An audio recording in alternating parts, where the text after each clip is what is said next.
So if you think modern horror movies are gruesome, well, the Incas would probably find them a little amateur. They practiced a type of state-sponsored ritual that honestly makes our scariest films look like fairy tales. This wasn't chaos, it was a calculated system of holy terror, all powered by a tax unlike anything else in history. Yeah, you can forget about property tax or income tax. The Inca Empire demanded something far more terrifying, a blood tax. When the state decided the gods needed appeasing, or that the cosmic balance was off, they came to collect the most precious thing a family had. The Inca Empire was this incredible, well-oiled machine, right? Famous for its engineering, its roads, its organization. But it ran on two things: profound devotion and absolute terror. And nothing shows you this strange duality better than their most infamous ritual. The system had a name: Capacacha. And let's be super clear here, this wasn't some rare, desperate act in a time of famine.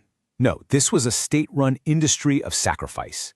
It was completely woven into the political and religious fabric of the empire.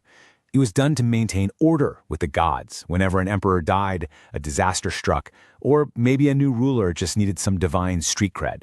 And this is where the Inca practice gets truly, deeply unsettling. Most other ancient empires, they sacrificed enemies, prisoners of war. It was a show of force. The Incas did something far more chilling. They believed their gods only wanted the purest, most perfect offerings, and to them, that meant their own children, handpicked from communities all across the empire. So who exactly was chosen for this honor, and how on earth did the empire convince families to just give up their children? Well, the psychology behind it all was as brilliant as it was brutal. See, this wasn't some random kidnapping in the night. No, these children were selected months, sometimes even years ahead of time, all based on their physical perfection. And then, in this twisted form of psychological warfare, they were treated like absolute royalty. They got the best food, the finest clothes, they were covered in jewels, but they weren't being rewarded. They were being prepared for death. And this honor, it was also a ruthless tool for political control. If a tribe that was under Inca rule even thought about resisting, they didn't just risk losing warriors in battle. They risked losing their children to the priests. And we're not talking about warriors or adults who could fight back. We're talking about children, usually between the ages of 6 and 15, old enough to understand that something was terribly wrong, but way too young to do anything to stop it. So, once a child was chosen and prepared, they began their final journey. And this journey was a grueling, brutal endurance test, designed to take them from the world of the living straight to the realm of the gods.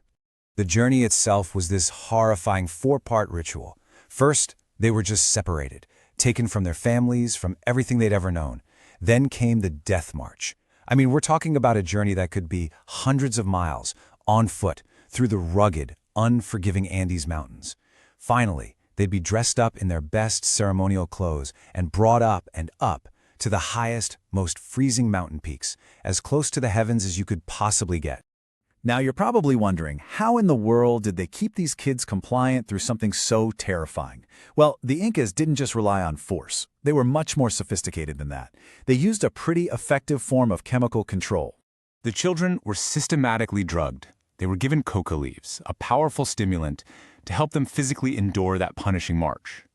But as they got closer to the end, they were given chicha. It's a fermented corn beer, and its job was to put them into a stupor or even knock them out completely for the final moments. For centuries, a lot of this was just a story, stuff told by Spanish chroniclers. But then, high up in the Andes, modern archaeologists started to find the victims, and what they discovered was pure, scientific nightmare fuel. In that freezing, dry mountain air, these children were perfectly preserved. I'm not talking about skeletons. I'm talking about mummies with skin, with hair, with clothes, some so well preserved they still had blood in their veins, frozen in time for over 500 years. They're literally some of the best preserved mummies on the entire planet. These perfectly preserved bodies gave scientists a chilling opportunity to use modern CT scanners to actually look inside. And what they found, well, it told a story that was so much worse than even the Spanish chronicles ever described. So while some of the children were killed by something like a blow to the head, many of them weren't. They were simply placed inside their little stone tombs, drugged and unconscious, and just left there to freeze. But the CT scans revealed the true horror. The evidence strongly suggests that some of them didn't die in their sleep. They woke up, alone, in a freezing, pitch-black tomb miles above the rest of the world. It is so easy for us to just look at this and call it pure barbarism. And, I mean, it is. But to really understand it, we have to at least try to see it from the Inca perspective. Why would such an advanced civilization do this?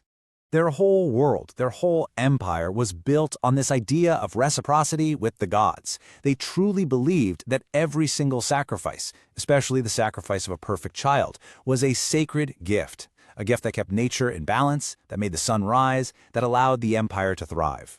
It's a chilling way to look at it, but for them, it wasn't murder. It was a transaction. And for centuries, this system of sacred exchange, it seemed to work. The Inca Empire was thriving, building these incredible cities and road systems, but their cosmic balance couldn't account for what was coming. When the Spanish showed up in 1532, they didn't just bring guns, they brought diseases and a whole new worldview that just completely shattered the Inca's divine order. The gods, it seemed, couldn't protect them anymore, and the empire, along with its most terrifying ritual, just collapsed. So, we're left with this massive question, aren't we? The Inca saw Capacocha as a sacred duty, something absolutely essential for the survival of their world. But from our modern perspective, it's pretty hard to see it as anything other than a horrifying crime against the most vulnerable. What do you think?